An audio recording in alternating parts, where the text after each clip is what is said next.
utiliser notre intellect divin. Ce que Baba dit, c'est que quelquefois, dans, dans l'essence, il y a un petit peu de sainteté, donc il ne faut pas faire voler le humain. Et donc, ces déchets, ce sont les dictats de votre propre esprit ou de ceux des autres, Mammat et Parmat. Oui, nous écoutons les autres aussi, mais avant de cela, nous écoutons le soi. Donc, nous écoutons notre propre esprit. Nous avons cette pratique maintenant, ou de pratiquer. Nous avons cette pratique ou cette habitude. On dit, ah, qu'est-ce qu'ils pensent de moi? Quelle est leur opinion?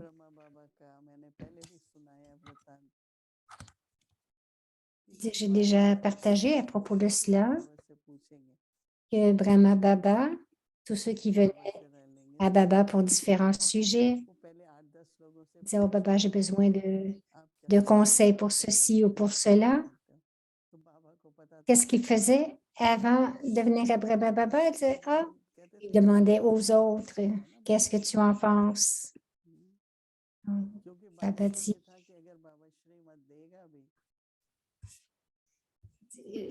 Baba dit, je vous donne des directives.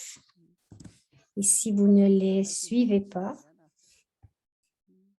alors ce sera un fardeau. Comme vous venez à Dieu, vous prenez de Baba et ensuite vous faites ce que votre esprit dit ou vous faites ce que les autres vous disent de faire. Baba dit, cela va vous apporter un fardeau. Ne créez rien qui vous rend lourd ou vous donne un fardeau.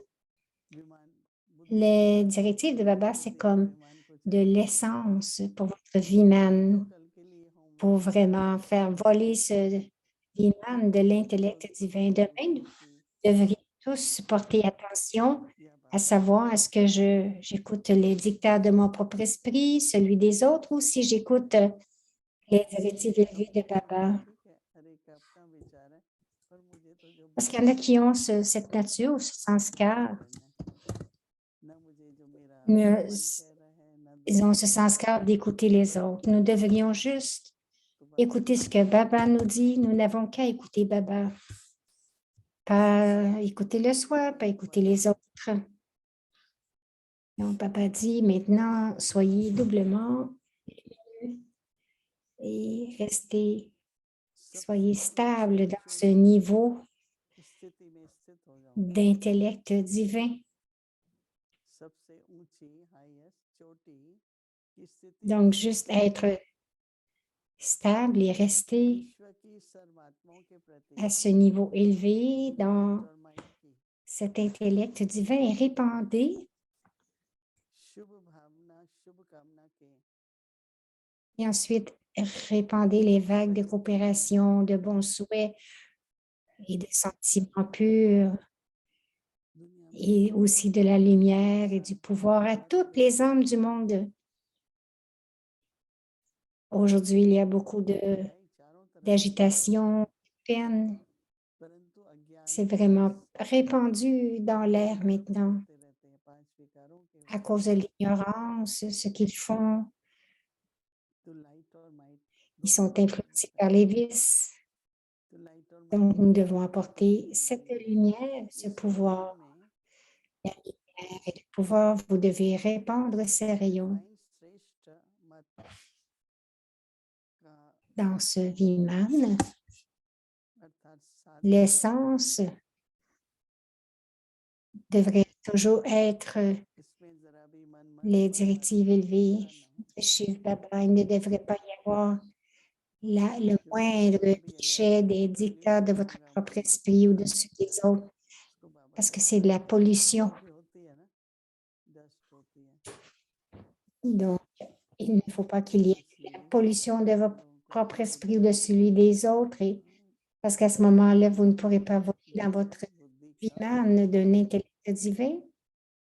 Donc, juste expérimenter cela demain, expérimenter l'intellect divin afin que vous puissiez voler très haut. Ce sera notre devoir pour demain et ensuite, nous allons voir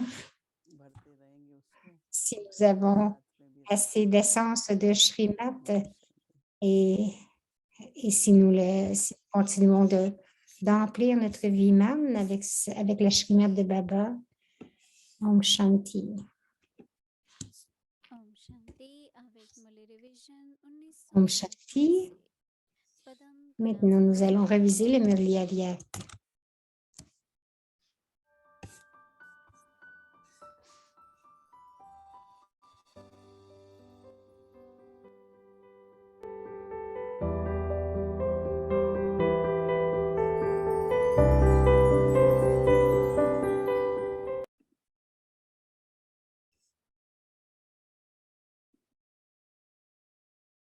व्यक्तवाणी तारीख है 21 Le Murli Avyat, la date de révision, c'est 21 juin 1972. Le niveau des bienfaiteurs du monde, de ceux qui deviendront empereurs du monde. Êtes-vous capable de vous considérer comme une âme sans corps, séparée du corps? Pouvez-vous vous stabiliser au niveau de la conscience de l'âme en une seconde? C'est-à-dire, en une seconde, pouvez-vous vous appuyer sur les organes physiques pour accomplir des actions? Puis en une autre seconde, vous détacher des organes physiques. Avez-vous une telle pratique? Vous n'êtes pas pris au piège de la servitude lorsque vous accomplissez une action, n'est-ce pas? Lorsque vous accomplissez une action, vous êtes capable de vous détacher de la servitude de l'action ou êtes-vous toujours sous l'influence des organes physiques? Êtes-vous capable d'utiliser vos organes physiques comme vous le souhaitez? Ou bien est-ce que vous souhaitez une chose et que les organes physiques en font une autre? En tant que créateur, contrôlez-vous la création?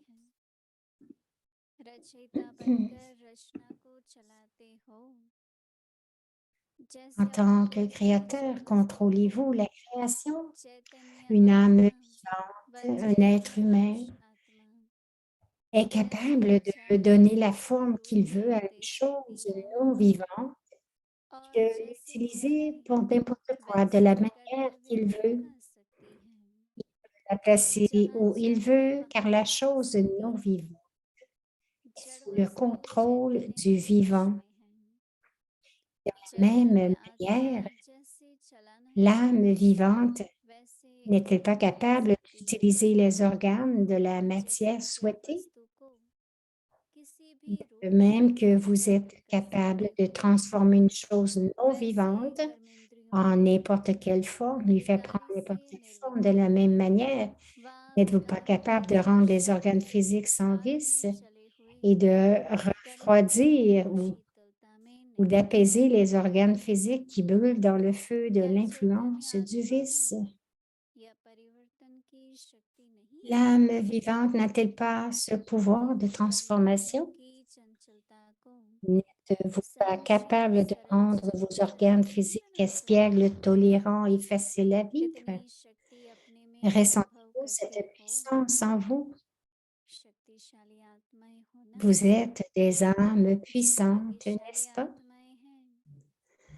Les âmes chanceuses sont-elles aussi devenues puissantes? Ou êtes-vous chanceux ou fortuné simplement parce que vous avez la fortune d'être devenus des Brahmakumars et des Kumaris?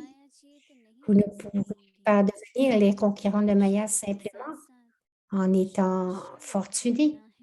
En plus d'être fortuné, vous devez également être puissant. Faites-vous l'expérience de ces deux qualités? L'ivresse de la fortune est impérissable. Personne ne peut la détruire. De même, avez-vous réclamé la bénédiction d'être puissant au donneur de bénédiction? Ou avez-vous toujours réclamé? Que pensez-vous? Vous êtes de toute façon les Brahma Kumari Kumari. Ce sceau impérissable a déjà été apposé maintenant. Avez-vous revendiqué la bénédiction d'être puissant ou devez-vous encore la revendiquer? Est-ce que vous êtes devenu puissant? Le pouvoir de Maya peut-il vous attaquer? C'est le pouvoir du Créateur et c'est le pouvoir de la création. Alors, les faibles peuvent-ils avoir le courage d'attaquer les courageux? Et même s'ils le font, quel sera le résultat?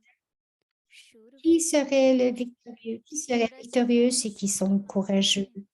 Puisque le pouvoir du Créateur est grand, comment Maya peut-elle vous attaquer? Comment pouvez-vous être vaincu par Maya? Parce que vous ne vous considérez pas comme puissant, que vous ne vous stabilisez pas dans un niveau et une conscience constamment puissante. Alors, vous êtes vaincu. Mais là où il y a la conscience, il est impossible d'oublier.